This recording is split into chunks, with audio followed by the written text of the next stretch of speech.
Hello नमस्कार दोस्तों, मैं ऋषभ आपके चैनल एजुकेशन फॉर ऑल में एक बार फिर से आपका स्वागत करता हूं। आज हम लोग जो पॉलिटी का सेशन कर रहे थे, जिसमें हम लोग सर्वोच्च न्यायालय से संबंधित थ्योरी सेक्शन पिछले वीडियो में किए थे, उसका मैं अगला पार्ट लेकर के आ गया हूं, जिसमें हम लोगों को आज क्वेश्चन आंसर जो है वो इसका करना है, जो कि अलग अलग एग्जाम में पूछा गया है। आज हम लोग जो है इससे संबंधित क्वेश्चन आंसर करने वाले हैं। अगर इससे पहले वाला वीडियो अगर आपने उसको नहीं देखा है तो आप प्लेलिस्ट बना हुआ है, जा करके देख सकते हैं।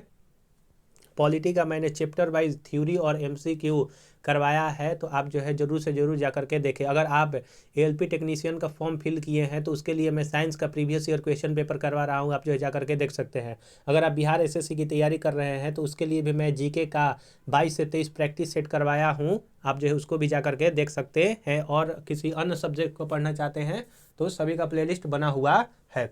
अगर आपको ये वीडियो पसंद आए तो वीडियो को लाइक कर दीजिएगा, अपने दोस्तों में शेयर कर दीजिएगा, और अभी तक चैनल को सब्सक्राइब नहीं किए हैं तो चैनल को सब्सक्राइब भी कर लिया कीजिएगा। तो चलिए, पहला क्वेश्चन है कि भारत में उच्चतम न्यायालय का उद्घाटन किस तिथि को हुआ था? तो 28 जनवरी 1950 को जो है वो उच्चतम न्यायालय का उद्घाटन हुआ था, और इसकी स्थापना 26 जनवरी 1950 को जो है वो हुआ था। भारत में सर्वोच्च न्यायालय की स्थापना कब किया गया था? तो भारत में सर्वोच्च न्यायालय की स्थापना भारतीय संविधान के द्वारा जो है वो किया गया था। भारत के उच्चतम न्यायालय के न्यायाधीशों की संख्या में वृद्धि करने की शक्ति किसके पास है? तो संसद के पास है। और वर्तमान में जो कि 2019 में वृद्धि हुआ था, तो 33+1 का अभी जो है वो सुप्रीम कोर्ट में जजों की संख्या है, जिसमें एक जो है वो आपका मुख्य न्यायाधीश होता है और 23 अन्य जो है वो न्यायाधीश होते हैं। और यह आर्टिकल 124 के तहत उच्चतम न्यायालय के गठन के बारे में जो है वो बात किया गया था। और जब 1950 में इसका गठन हुआ था तो 7 सदस्य और एक जो है वो मुख्य न्यायाधीश हुआ करते थे, यानी कि 8 सदस्य जो है वो हुआ करते थे। वर्तमान में जो है यह आपका 33 हो गया, 33+1 हो गया है। भारत के सर्वोच्च न्यायालय में न्यायाधीशों की संख्या जो है वो स्वीकृत संख्या आपका कितनी है? तो देखिए, यह 1992 और 2015 में पूछा गया था। तो आइए इसको व्याख्या से संबंधित हम लोग देख लेते हैं। भारत के सर्वोच्च न्यायालय की स्थापना भारत के संविधान के अनुच्छेद 124 के तहत की गई है। अनुच्छेद 124 में न्यायाधीशों की संख्या का उल्लेख भी है।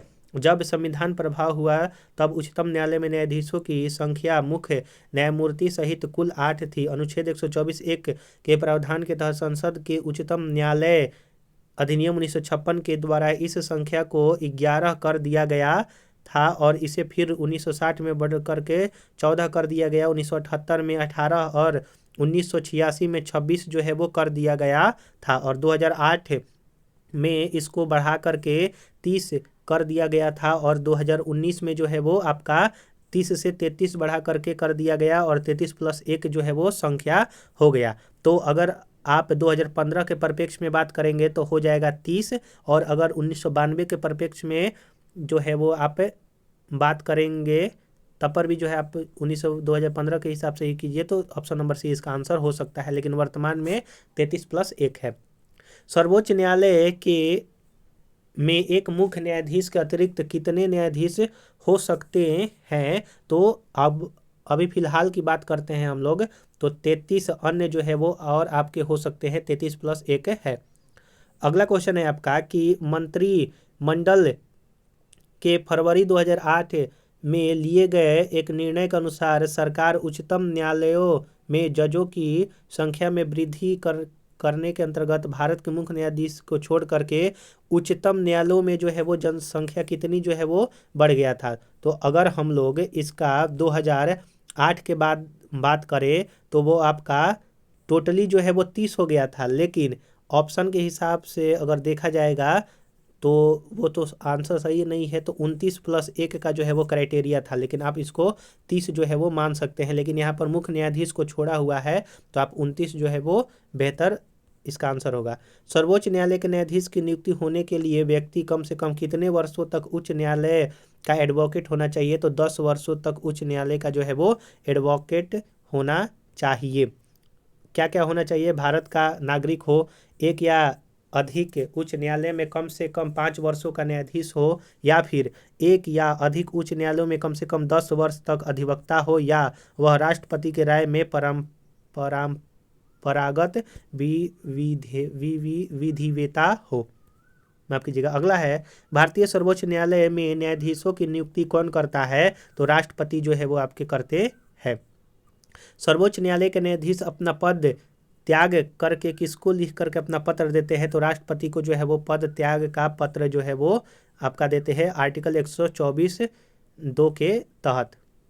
सर्वोच्च न्यायालय का न्यायाधीश अपने पद से त्याग पत्र किसको लिख कर दे सकता है? तो राष्ट्रपति को लिख करके जो है वो दे सकता है।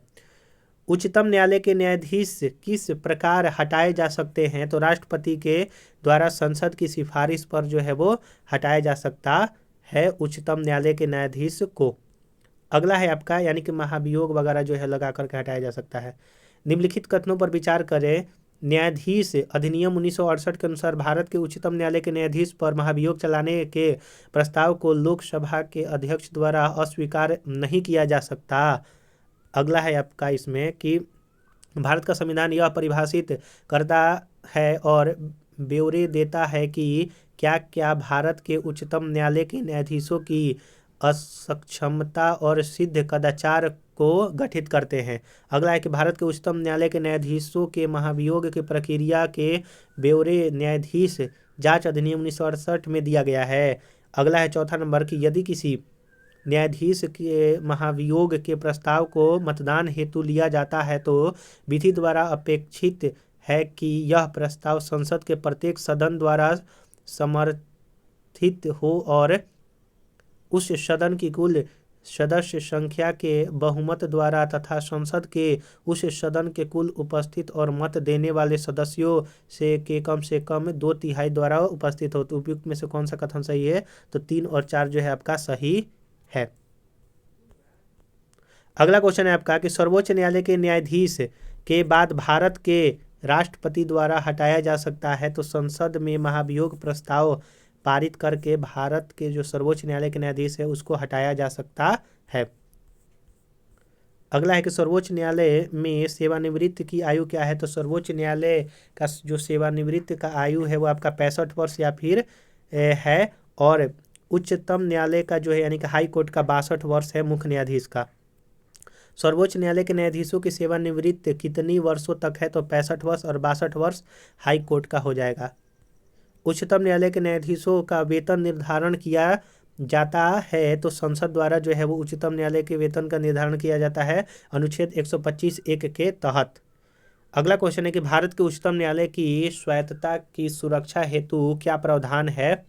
तो क्या उच्चतम न्यायालय के न्यायाधीशों की नियुक्ति करते समय भारत के राष्ट्रपति को भारत के मुख्य न्यायाधीश से विचार विमर्श करना पड़ता है? दूसरा है कि उच्चतम न्यायालय के न्यायाधीशों को केवल भारत के मुख्य न्यायाधीश द्वारा हटाया जा सकता है। अगला है कि न्यायाधीशों का वेतन भारत के संचित निधि पर आरोपित होते हैं जिस पर विधानमंडल को अपना मत नहीं देना होता है। अगला है कि भारत के उच्चतम न्यायालय के अफसरों और कर्मचारियों की सभी नियुक्तियां सरकार के द्वारा भारत के मुख्य न्यायाधीश के विचार विमर्श के पश्चात की जाती है। तो इसमें कौन सा सही है? तो केवल 1 और 3 जो है आपका सही कथन है कि उच्चतम न्यायालय के न्यायाधीशों की नियुक्ति के समय भारत के राष्ट्रपति को भारत के मुख्य निर्वाचन से जो है वो सलाह लेना पड़ता है, और न्यायाधीशों का वेतन और भत्ता जो है भारत के संचित निधि से एक तरह से दिया जाता है जिस पर विधानमंडल अपना मत नहीं देना होता है। तो यहाँ पर 1 और 3 जो है वो सही आंसर हो जाएगा। अगला है कि निम्नलिखित कथनों पर विचार करें। संसद भारत के उच्चतम न्यायालय की आधिकारिकता को विस्तारित नहीं कर सकती क्योंकि उसकी आधिकारिकता वही है जो संविधान ने प्रदान की है। दूसरा है कि उच्चतम न्यायालय और उच्च न्यायालयों के अधिकारी और सेवक संबंध मुख्य न्यायमूर्ति द्वारा नियुक्त किए जाते हैं और न्यायालय का प्रशासनिक व्यय भारत की संचित निधि पर भारित होते हैं। तो इसमें से कौन सा कथन सही है? तो ना ही 1 और ना ही 2 जो है आपका सही है। आइए इसका हम लोग जो है व्याख्या लिख देते हैं। भारत के संविधान के अनुच्छेद 138 के तहत संसद विधि बनाकर उच्चतम न्यायालय की संघ सूची के संबंध में अतिरिक्त अधिकारिता को विस्तारित कर सकता है, अतः कथन एक गलत है। उच्चतम न्यायालय के अधिकारी और सेवक अनुच्छेद 146(1) के तहत तथा उच्च न्यायालय के अधिकारी और सेवक अनुच्छेद 229 के तहत संबंध मुख्य न्यायमूर्ति द्वारा या उसके द्वारा निर्दिष्ट न्यायाधीश या अधिकारी द्वारा नियुक्त किए जा सकते हैं। तथापि अनुच्छेद 146(5) के तहत जहां उच्चतम न्यायालय का प्रशासनिक व्यय भारत की संचित निधि पर भारित होता है, वहीं अनुच्छेद 229(3) के तहत उच्च न्यायालय का प्रशासनिक व्यय राज्य की संचित निधि पर भारित होता है। आशा करूंगा कि आपको यह व्याख्या समझ में आया होगा। क्वेश्चन नंबर 19 है कि सेवानिवृत्त होने के पश्चात सर्वोच्च न्यायालय के न्यायाधीश वकालत कर सकते हैं, तो किसी भी न्यायालय में वकालत नहीं कर सकते हैं। और सेवानिवृत्त का जो है वो आर्टिकल 124(7) के तहत है।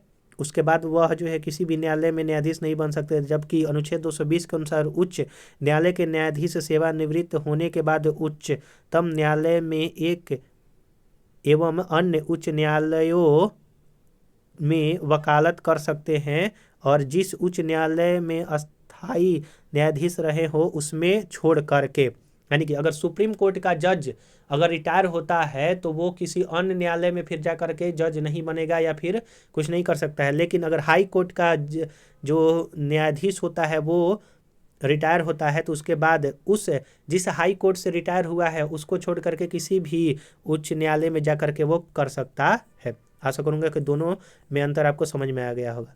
भारत के सर्वोच्च न्यायालय के कार्यवाहक मुख्य न्यायाधीश की नियुक्ति करता है तो राष्ट्रपति जो है वो करते हैं। आर्टिकल 126 के अनुसार सर्वोच्च न्यायालय के कार्यवाहक मुख्य न्यायाधीश की नियुक्ति राष्ट्रपति करते हैं, जबकि मुख्य न्यायाधीश का पद रिक्त हो अथवा वह अपने कर्तव्यों का निर्वहन करने में असमर्थ हो तब भी किया जाता है। भारत के कार्यवाहक मुख्य न्यायाधीश की नियुक्ति कौन करता है, तो राष्ट्रपति द्वारा जो है वो किया जाता है। आर्टिकल 126 के तहत सर्वोच्च न्यायालय के न्यायाधीशों की नियुक्ति की जाती है राष्ट्रपति के द्वारा सर्वोच्च न्यायालय के मुख्य न्यायाधीश से परामर्श के साथ। अगला क्वेश्चन है आपका 23 नंबर कि भारत के सर्वोच्च न्यायालय ने किस वर्ष में न्यायाधीशों की नियुक्ति के लिए कॉलेजियम व्यवस्था को अपनाया था, तो 1993 में भारत के जो सर्वोच्च न्यायालय के न्यायाधीश हैं उनकी नियुक्ति के लिए कॉलेजियम व्यवस्था जो है 1993 में अपनाया गया था। सर्वोच्च न्यायालय के उस मंडल में जो सर्वोच्च न्यायालय में जजों की नियुक्ति की अनुशंसा से संबंधित में सर्वोच्च न्यायालय के मुख्य न्यायाधीश के अतिरिक्त कुछ अन्य वरिष्ठ न्यायाधीश होते हैं। ऐसे अन्य न्यायाधीश जो इस मंडल के सदस्य होते हैं उनकी संख्या जो है आपकी 4 है। क्वेश्चन नंबर 25 है कि निम्नलिखित में से किस में उच्चतर न्यायालय के न्यायाधीशों की नियुक्ति में कार्यपालिका, विधायिका एवं मुख्य न्यायाधीश की भागीदारी की अनुशंसा की है, तो द्वितीय प्रशासनिक सुधार आयोग में जो है वो आपका हुआ है। द्वितीय प्रशासनिक सुधार आयोग के द्वारा उच्चतर न्यायालय यानी कि उच्चतम न्यायालय प्लस उच्च न्यायालय न्यायालयों के न्यायाधीशों की नियुक्ति में कार्यपालिका, विधायिका और मुख्य न्यायिक की भागीदारी अनुशंसा की गई है। इस आयोग का गठन 31 अगस्त 2005 को वीरप्पा मोइली की अध्यक्षता में किया गया था। तो हम लोगों ने यहाँ पर जो है वो 25 क्वेश्चन जो है वो सर्वोच्च न्यायालय से संबंधित क्वेश्चन आंसर किए। इसका अगला क्वेश्चन जो है वो अगले पार्ट पर होगा। अगर आपने पीछे वाला पार्ट इसका थ्योरी सेक्शन नहीं देखा है तो घटना चक्र पॉलिटी के नाम से प्लेलिस्ट बना हुआ है, आप जो जा करके देख सकते हैं। अगर आप ALP टेक्नीशियन का फॉर्म फिल किए हैं तो उसके लिए मैं साइंस का 2018 का प्रीवियस ईयर क्वेश्चन पेपर करवा रहा हूँ, आप जो है जा करके देख सकते हैं। तो अगर आपको ये वीडियो पसंद आया होगा तो वीडियो को लाइक कर दीजिएगा, अपने दोस्तों में शेयर कर दीजिएगा और अभी तक चैनल को सब्सक्राइब नहीं किए हैं तो चैनल को सब्सक्राइब कर लिया कीजिए। चलिए हम लोग जो है अगले वीडियो मिलेंगे, तब तक के लिए नमस्कार।